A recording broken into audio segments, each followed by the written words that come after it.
Hello, welcome back to another Mail Day video. In this one I have two new Blu-rays from the Blue Corner's homepage, Zavvi.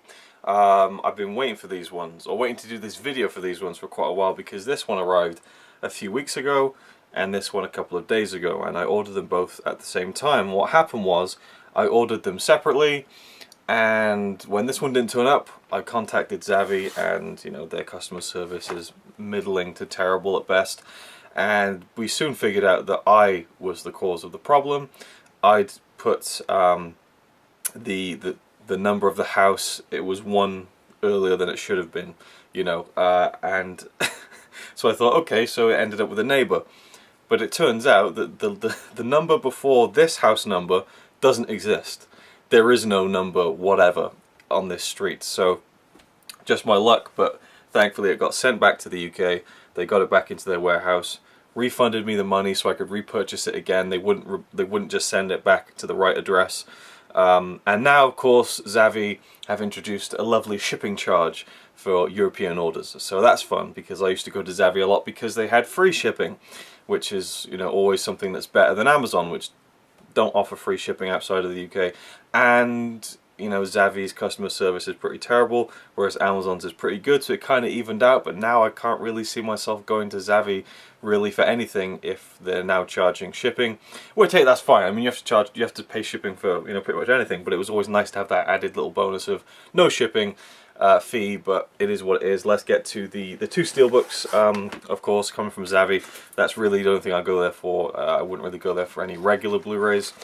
Unless it was a really good price, which I've done a couple of times. So let's take the first one out. I've already opened the packages, so I don't have to spend too much time on cracking it open and just pulling out the steelbook to show you what it is.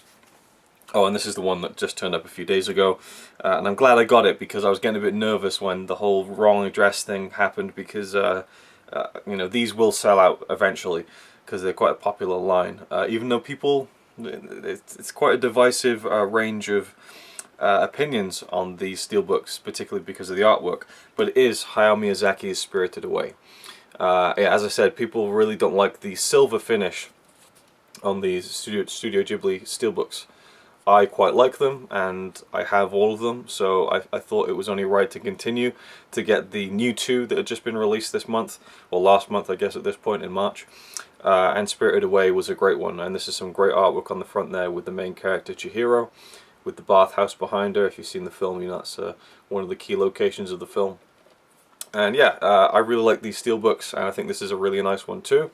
I don't know what's on the back or on the inside, but special features, introduction by John Lasseter, the making of Spirited Away, meet Hayao Miyazaki behind the microphone, a voice talent featurette of the English dub cast that Disney put together for the film, alternative angle storyboards, and the original Japanese theatrical trailers. And I believe this has the Blu-ray and the DVD, or maybe it's just the Blu-ray. I know that the usual Studio Ghibli releases from Studio Canal have the Blu-ray and the DVD, but this one I think is just the Blu-ray. Let's check it out, open it up and have a look.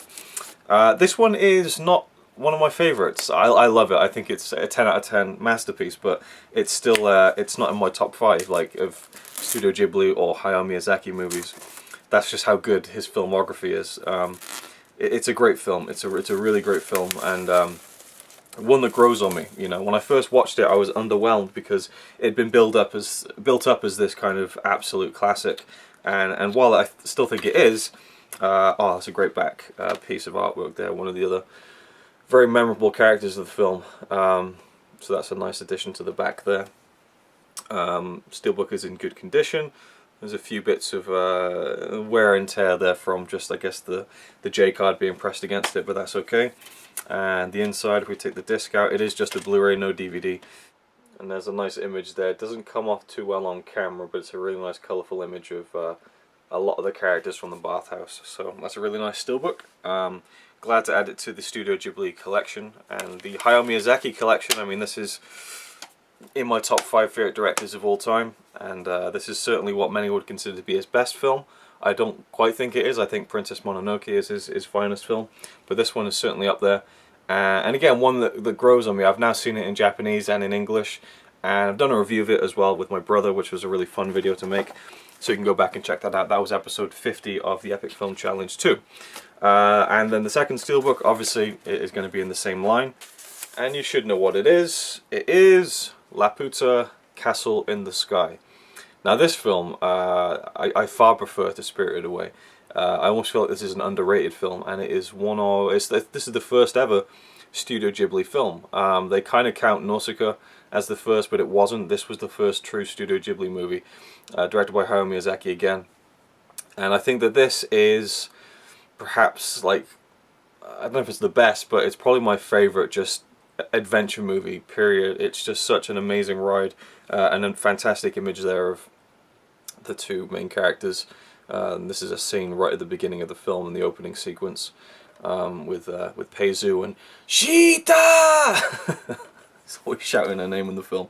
Special features, storyboards, promotional video, behind the microphone, behind the studio, the world of Laputa, creating Castle in the Sky, character sketches, producer's perspective, meeting Miyazaki, textless opening and ending credits, because the opening credit sequence and I guess the ending credit sequence has the English and Japanese ones, I guess. I'm not too sure actually. I think there's like a different soundtrack, I think, for the US dub or something like that. I don't know too much about the history of this, but there's definitely something to do with the audio track, and also again the opening credits being in English or Japanese. So I'm not too sure what it presents you with entirely. TV spots, original Japanese theatrical trailers, and Studio Ghibli collection trailers. And again, I haven't looked online to see what's on the inside or the back of this, so let's just open it up and take a look. I was floored by this film when I first saw it. I've seen it twice now, again in Japanese and in English. I quite like the English dub on this one, but I will always go back to the Japanese version. Mark Hamill actually does the voice of the villain in this film. But it's just such a fun film with like colourful characters, an amazing adventure that takes you from like the depths of caves up into the tips of the clouds. It's just stunning. I love this film so much. Just gorgeous front artwork there, I really like that. And then on the back you get a really nice image of Sheeta there. Really, really cool. And the inside image is, of course, how could it be anything but? In fact, it goes quite nicely with the disc artwork itself, the actual castle in the sky. I'll take the disc out and show you a look at the inside artwork. These aren't coming up too well on camera, unfortunately, but they're really nice. And so it's just a really nice added detail when that inside artwork is there in steelbooks, because there's nothing more disappointing when it comes to steelbooks, I feel, than opening one up and just seeing just silver underneath. So yeah, two more to the Studio Ghibli steelbook collection from Zavvi. Really, really like these, and have all the ones they've released so far, which I think goes, it would be Nausicaa, Castle in the Sky, My Neighbor Totoro, Kiki's Delivery Service, Princess Mononoke, Spirited Away, Ponyo, Howl's Moving Castle. I think that's it. So I have all of those, all of the Miyazaki films, and if they're going to release all of Miyazaki's movies, then they would have to get to Porco Rosso and The Wind Rises next, which I think would make a nice kind of double bill in terms of the two releases coming out again. I don't think they do his first film, Lupin III, Castle of Cagliostro, because it's not a Studio Ghibli film, even though Studio Canal have released it, so who knows, we might see that and have the complete Miyazaki set. And will they release more just Studio Ghibli titles like Grave of the Fireflies, or, you know, I mean, there's so many they could do apart from the Miyazaki movies. Whisper of the Heart, that'd be a nice one to have in steelbook format. So yeah, I mean, I would love to collect the Japanese Blu-rays of the Studio Ghibli films, because they look awesome, and they always have pretty much the best picture quality, the best everything, and they have all the English options and stuff, but they're just so damn expensive and tricky to import. So to get the best versions I can, it's nice to have kind of special steelbook editions and things like that, apart from just the plain Amaray cases. So I'll probably be selling my Castle in the Sky and Spirited Away standard editions at some point. So there we go, that's it. Let me know your thoughts on these two films if you've seen them, if you have the steelbooks, if you collect them, your thoughts on Studio Ghibli in general or Miyazaki films, and I'll see you in the next video. It's alright by me. Apart from the fact he throws cans of Carlin into a tree. Yeah, he's really cool. Yeah, he's really cool. But he's not quite as cool as you, 'cause